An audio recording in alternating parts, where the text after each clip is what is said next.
నమస్తే, welcome to special focus. మీ భవిష్యత్తుకు నాది భరోసా. తాత్కాలిక తాయిలాల కోసం ఆశపడకండి, గోల్డెన్ ఫ్యూచర్ కోసం మాకు పట్టం కట్టండి అని చెప్పిన నరేంద్ర మోదీ వరుసగా మూడోసారి పవర్లోకి వచ్చారు. ఇప్పుడు మోదీ 3.0లో ప్రవేశపెడుతోన్న ఫస్ట్ బడ్జెట్ పై ఎన్నో అంచనాలున్నాయి. నిర్మలా సీతారామన్ వరుసగా 7వ టేబుల్ చేయబోతున్న బడ్జెట్ పద్దులపై చాలా ఎక్స్పెక్టేషన్స్ ఉన్నాయి. పన్నుల భారం తగ్గిస్తారని, వ్యవసాయ రంగానికి పెద్దపీట ఇస్తారని, ఉపాధి, ఎడ్యుకేషన్, హెల్త్ సెక్టార్కు ప్రియారిటీ ఇస్తారని భావిస్తున్నారు పబ్లిక్. మరి ఈసారి బడ్జెట్ హల్వా మెప్పించబోతోందా? అమృత్ కాల్ బడ్జెట్ వికసిత్ భారత్ను ఆవిష్కరించనుందా? అభివృద్ధి చెందిన దేశంగా ఎదిగేందుకు రూట్ మ్యాప్ ఉంటుందా? మౌలిక వసతులు, మధ్యతరగతి వర్గాల అంచనాలను చేరుకుంటుందా?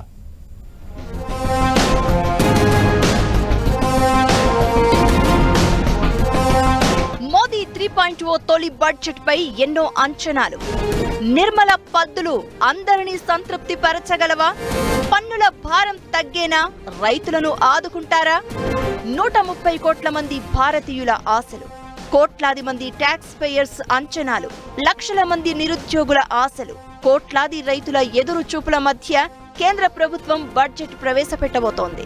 నరేంద్ర మోదీ వరుసగా మూడోసారి అధికారంలోకి వచ్చాక ఆర్థిక మంత్రిగా నిర్మలా సీతారామన్ వరుసగా 7వ ప్రవేశపెట్టనున్న పద్దులపై ఎన్నో అంచనాలు, ఆశలు ఉన్నాయి.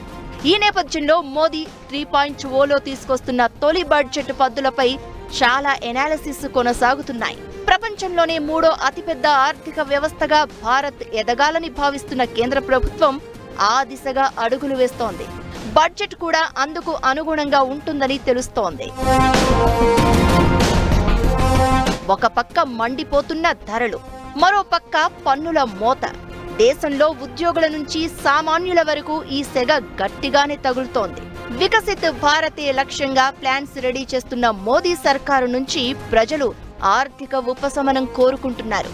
ఈ స్వప్నం సాకారం కావాలంటే ఉపాధి అవకాశాలు, పరిశ్రమల ఏర్పాటు, మౌలిక వసతులకు ప్రోత్సాహం అవసరం ఉంది. ఈసారి బడ్జెట్లో చరిత్రాత్మక ఆర్థిక నిర్ణయాలు ఉంటాయని పార్లమెంటు ఉభయ సభలను ఉద్దేశించి మాట్లాడిన సందర్భంగా రాష్ట్రపతి ద్రౌపది ముర్ము ఇప్పటికే సంకేతం ఇచ్చారు.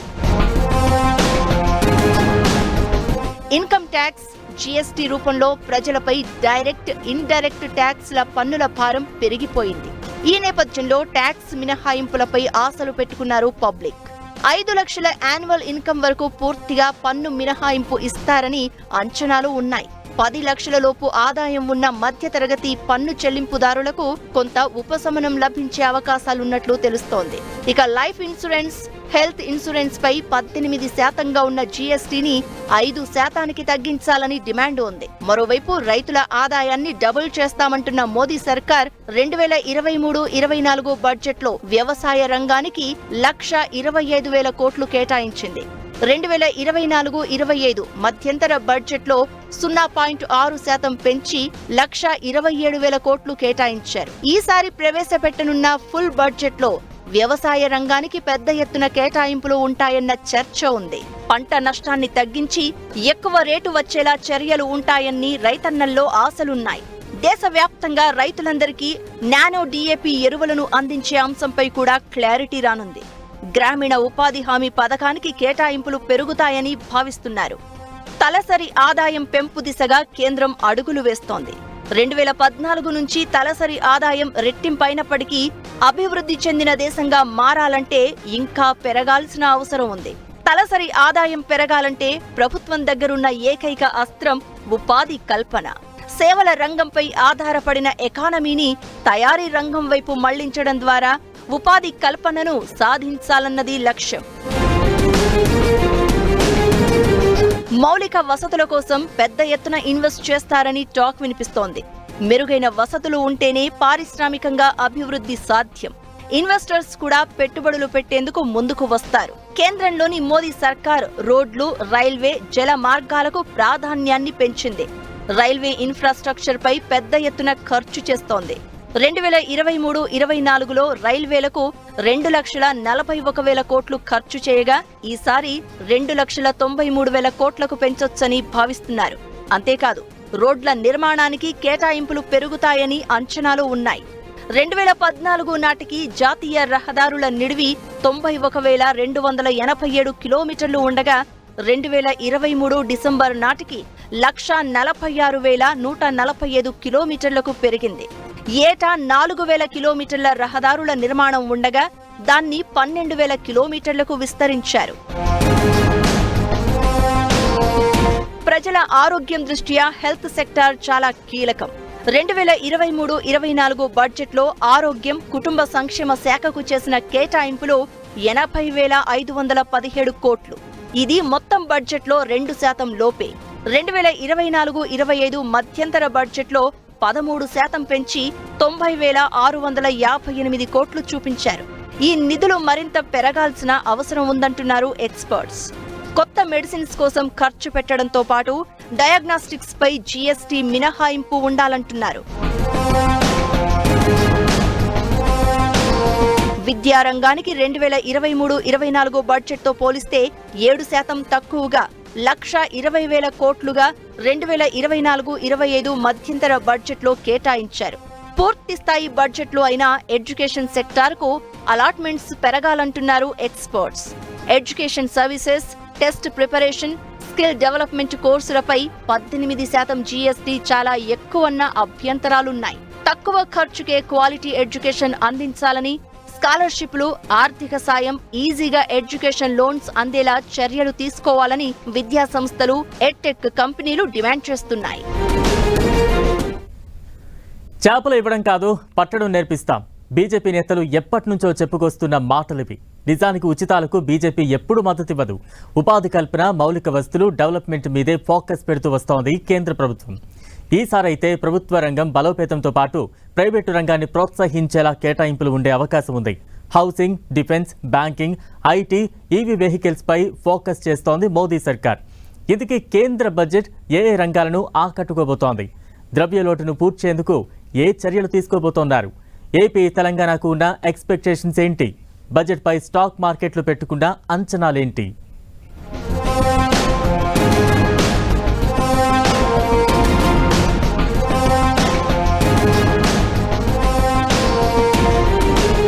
కేంద్ర బడ్జెట్ పై ఏపీ, తెలంగాణ అంచనాలు.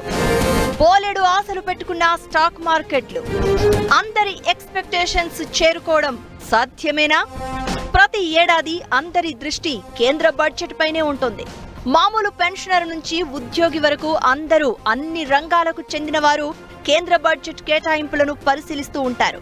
రాష్ట్రాల బడ్జెట్ పద్దులు కూడా సెంట్రల్ బడ్జెట్ పైనే ఆధారపడి ఉంటాయి. ఈసారి కూడా సెంట్రల్ బడ్జెట్ పై బోలెడు ఆశలే ఉన్నాయి. స్టేట్ గవర్నమెంట్స్ తో పాటు వివిధ రంగాలకు చెందిన వారు కూడా చాలా ఎక్స్పెక్టేషన్స్ పెట్టుకున్నారు.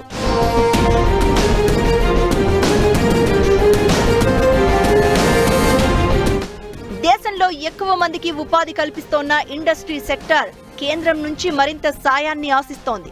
తక్కువ వడ్డీపై లోన్లు, ఈజీగా రుణాలు, కొత్త ఆవిష్కరణలకు ప్రోత్సాహం, మౌలిక వసతుల కల్పన వంటి వెసులుబాట్లు కోరుతోంది ఇండస్ట్రీ సెక్టార్. అందరికీ ఇళ్లు ఇవ్వాలనే లక్ష్యం సాకారం దిశగా కేటాయింపులు ఉంటాయన్న అంచనాలు ఉన్నాయి. హౌసింగ్ లోన్లపై 5 లక్షల వరకు వడ్డీ చెల్లింపులకు పన్ను మినహాయింపు ఇవ్వాలని కోరుతున్నారు జనం. అంతేకాదు, హౌసింగ్ లోన్లపై ఇంట్రెస్ట్, జీఎస్టీ తగ్గింపు కోసం డిమాండ్లు ఉన్నాయి. హోమ్ లోన్ పేమెంట్స్ పై ప్రిన్సిపల్ రీపేమెంట్ డిడక్షన్ లిమిట్ ను 1,50,000 నుంచి 2.5 లక్షలకు పెంచాలని కోరుతున్నారు పబ్లిక్. ఇదే జరిగితే ఇల్లు కొనుగోలు చేసేవారికి చాలా రిలీఫ్ లభిస్తుంది. హోమ్ లోన్స్ ఇంట్రెస్ట్ భారం మరింత తగ్గనుంది.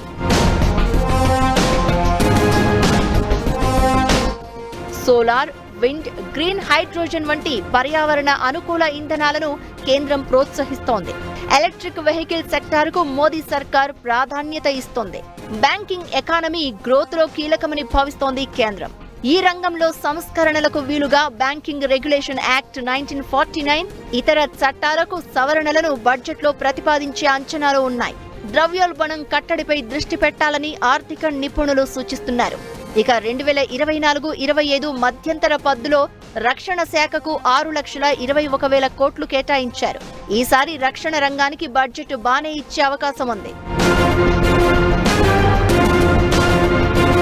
కేంద్ర బడ్జెట్ పై తెలంగాణ, ఏపీ ప్రభుత్వాలు భారీ ఆశలే పెట్టుకున్నాయి. 10 ఏళ్లుగా జరిగిన అన్యాయాన్ని పూడ్చాలని కోరుతోంది తెలంగాణ ప్రభుత్వం. స్మార్ట్ సిటీలతో పాటు హైదరాబాద్ టూరిజం డెవలప్మెంట్ కు సహకరించాలి అంటోంది. నవోదయ స్కూళ్లు, సైనిక్ స్కూళ్ల మంజూరుతో పాటు విభజన చట్టంలో చెప్పినట్లుగా బయ్యారం స్టీల్ ప్లాంట్ హామీ అమలు చేయాలంటున్నారు తెలంగాణ ప్రభుత్వ పెద్దలు. ఇరిగేషన్ ప్రాజెక్టుల విషయంలో కూడా రాష్ట్రాన్ని ఆదుకోవాలంటున్నారు. ఐటీఐఆర్, కాజీపేట రైల్వే కోచ్ ఫ్యాక్టరీపై నిర్ణయం తీసుకోవాలని కోరుతోంది తెలంగాణ సర్కార్.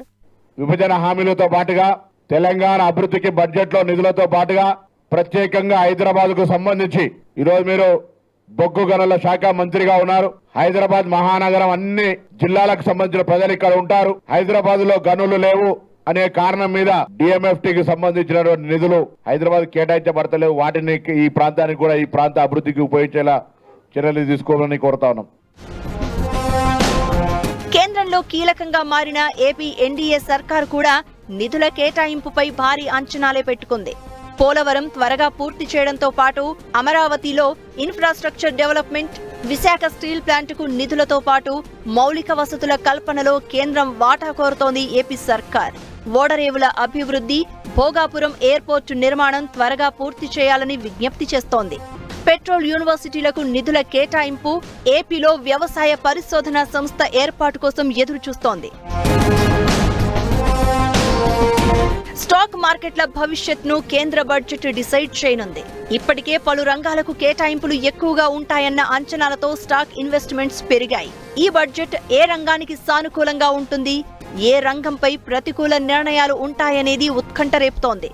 ఐటీ సెక్టార్పై కేంద్రం ఏదైనా నిర్ణయం తీసుకునే అవకాశం ఉందంటున్నారు experts. Electric vehicles infrastructure development పై కేంద్రం దృష్టి పెడితే సాఫ్ట్వేర్స్ కి మంచి డిమాండ్ ఉంటుంది. మేక్ ఇన్ ఇండియాలో భాగంగా ఈసారి రైల్వే బడ్జెట్ కేటాయింపులు ఎక్కువ ఉండనున్నట్లు తెలుస్తోంది. దీంతో రైల్వే స్టాక్స్ ర్యాలీ కొనసాగుతోంది.